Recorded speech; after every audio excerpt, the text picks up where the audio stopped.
We need to stop pretending this is a mistake. The Medicaid cuts in the one big beautiful bill aren't mismatched, accidental, or short-sighted. They are structurally, historically, and ideologically a blueprint. A blueprint for the erasure of care in America. And the way it's being implemented is shrewd, brutal, and deliberate. Let's walk through it slowly.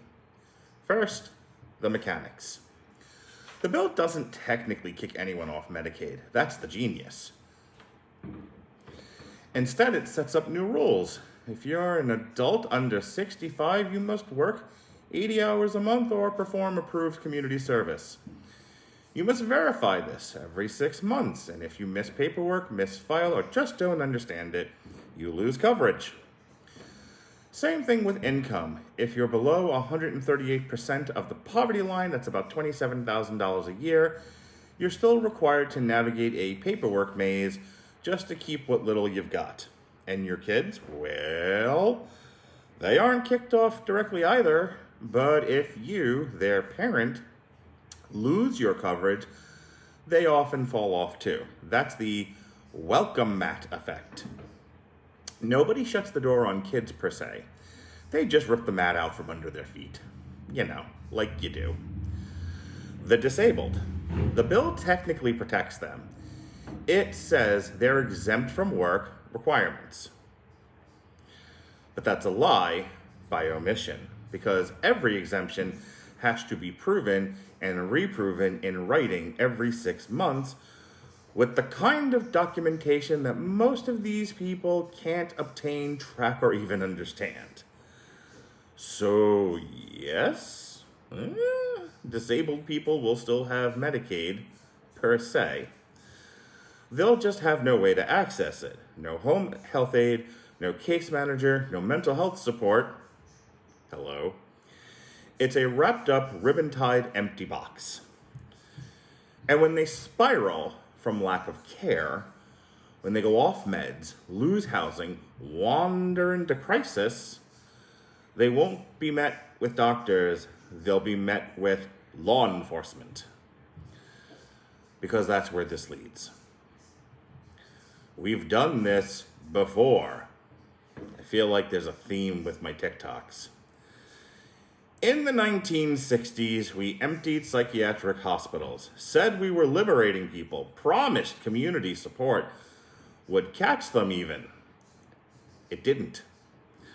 What followed was decades of homelessness, incarceration, and untreated illness, all because we cut the system before we built the replacement. This bill is the same blueprint. We're not closing asylums this time, we're closing access. And we're calling it freedom! Which brings us to the shadow system. Incarceration, where I've spent the last 15 years of my professional life. We are cutting Medicaid while privately owned jails and out-of-the-way prisons are rising in rural areas, in deserts, bayous, and abandoned corners of the country like Alligator Alley in Florida. You can't get health care, but if you commit a misdemeanor while manic, they've got a cell for that, sure. We've already mapped this pattern in cities, in rural towns, in the histories of deinstitutionalized and mass homelessness. Now it's just being nationalized. And it's happening in a very specific cultural moment. Right when, gender trust is collapsing, families aren't forming, birth rates are plummeting, no one really feels safe relying on anyone else. You're being told to pull yourself up by your own bootstraps, by Godfrey. And the exact moment when there's no one left to catch you. This isn't austerity. This is a systemic culling of the poor, the disabled, the unsupported, not by bullet, but by red tape. You want to know what this really is? This is eugenics. We don't like to say the word in polite company, but this country never stopped doing it. Eugenics was never just a right-wing idea either. It was embraced by early 20th century progressives and conservatives alike as a way to improve the population. Back then, it looked like sterilization. Now, it looks like paperwork you can't fill out. It looks like services cut to zero. It looks like Medicaid coverage in name only until you're dead or in jail. But here's the turn, not to be quite so dark and dramatic. This might not be the end of civilization as we know it, and I feel fine. This might be the dark chapter before the rebuild. Stay with me now. The Star Trek timeline, yes, I'm going there, begins exactly like this, believe it or not.